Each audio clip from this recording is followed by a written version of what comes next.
தமிழகத்தில் BE, BTech ஆகிய பொறியியல் படிப்புகளில் சேர விண்ணப்பித்துள்ள மாணவ மாணவிகளின் தரவரிசை பட்டியல் நாளை வெளியிடப்படுகிறது. எம்பிபிஎஸ் மற்றும் பிடிஎஸ் படிப்புகளில் மாணவர்கள் சேர்வதற்கான கலந்தாய்வு சென்னையில் உள்ள தமிழ்நாடு அரசு பன்னோக்கு உயர் சிறப்பு மருத்துவமனை மருத்துவக் கல்லூரியில் நாளை தொடங்குகிறது. தமிழகம் முழுவதும் அரசு மற்றும் அரசு உதவி பெறும் பொறியியல் கல்லூரிகள், சுயநிதி பொறியியல் கல்லூரிகளில் அரசு ஒதுக்கீடு ஆகியவற்றில் மொத்தம் 2 லட்சத்திற்கும் மேற்பட்ட இடங்கள் நிரப்பப்பட உள்ளன. பொறியியல் படிப்புக்கு ஏற்கனவே விண்ணப்பித்துள்ள 1,54,238 மாணவ மாணவிகளின் மதிப்பெண்கள் அடிப்படையில் ரேண்டம் எண் எனப்படும் சம வாய்ப்பு எண் கடந்த 15ஆம் தேதி வெளியிடப்பட்டது.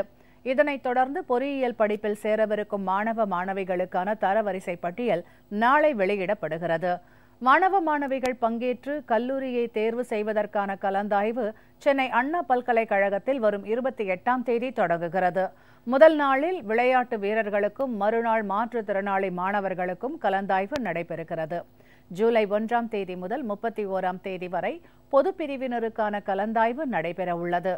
முதலமைச்சர் செல்வி ஜெயலலிதா உத்தரவின் பேரில் கலந்தாய்வுக்கான ஏற்பாடுகள் அண்ணா பல்கலைக்கழகத்தில் முழுவீச்சில் நடைபெற்று வருகின்றன. தமிழகத்தில் 20 அரசு மருத்துவக் கல்லூரிகள், ஒரு பல் மருத்துவக் கல்லூரியில் மாணவ மாணவிகள் எம்பிபிஎஸ் மற்றும் பிடிஎஸ் பட்டப்படிப்புகளில் சேருவதற்கு சுமார் 35,000 பேர் விண்ணப்பித்துள்ளனர். கடந்த ஆண்டு அரசு மருத்துவக் கல்லூரிகளில் 2,555 இடங்கள் இருந்த நிலையில் முதலமைச்சர் செல்வி ஜெயலலிதா மேற்கொண்ட பல்வேறு சிறப்பு நடவடிக்கைகளின் பயனாக சென்னையில் உள்ள தமிழ்நாடு அரசு பன்னோக்கு உயர் சிறப்பு மருத்துவமனையுடன் இணைந்த மருத்துவக் கல்லூரிக்கு இந்த ஆண்டு 100 இடங்கள் ஒதுக்கப்பட்டுள்ளன.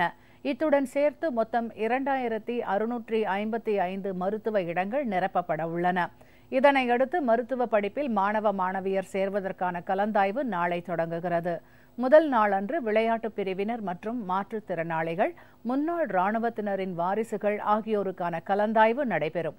பொது பிரிவினருக்கான மருத்துவ கலந்தாய்வு நாளை மறுநாள் தொடங்கி வரும் 25ஆம் தேதி வரை நடைபெற உள்ளது. சென்னை ஓமந்தூரர் அரசினர் தோட்டத்தில் அமைந்துள்ள தமிழ்நாடு அரசு பன்னோக்கு உயர் சிறப்பு மருத்துவமனை வளாகத்தில் உள்ள 2 கூட்ட அரங்குகளில் மருத்துவ கலந்தாய்வு நடைபெறவிருப்பதை முன்னிட்டு முதலமைச்சர் செல்வி ஜெயலலிதா அறிவுறுத்தலின் பேரில் சிறப்பான ஏற்பாடுகள் செய்யப்பட்டுள்ளன. மெடிக்கல் எம்பிபிஎஸ் அண்ட் பிடிஎஸ் கவுன்சிலிங்க்கு நடத்துவதற்கான ஏற்பாடுகளையும் செய்திருக்கிறோம். இங்கே வெளியே அவர்கள் வசதிக்காக ஃபேனு, லைட்டு எல்லாம் போட்டு எல்இடி ஸ்க்ரீன்ஸ் 4 ஸ்க்ரீன் போட்டிருக்கோம். மேலும் அவங்க பசியாறதுக்காக கேன்டீன் மாதிரி எல்லாமே வச்சுருக்கிறோம். புரட்சித் தலைவர் அம்மாவின் ஆட்சியில் தான் இந்த மாதிரி நடந்திருக்கு. இந்த மாற்றங்கள் இது மக்கள் வசதியாக செய்ய வேண்டும் என்ற அவர்களுடைய வேண்டுதலின்படி இது அத்தனையும் நாங்கள் செஞ்சுருக்கிறோம். மாணவ மாணவிகள் மற்றும் அவர்களுடன் வரும் பெற்றோர், உறவினர்கள் மருத்துவ இடங்கள் குறித்த தகவல்களை அறிந்து கொள்ளும் வகையில் அரங்கிற்கு வெளியே மிகப்பெரிய திரைகளில் டிஜிட்டல் முறையில் தகவல்கள் வெளியிடப்படுகின்றன. மருத்துவ படிப்பில் சேரும் மாணவர்கள் வரைவோலை எடுக்கவும் பணம் செலுத்தவும் தற்காலிக வங்கி வசதியும் ஏற்படுத்தப்பட்டுள்ளது.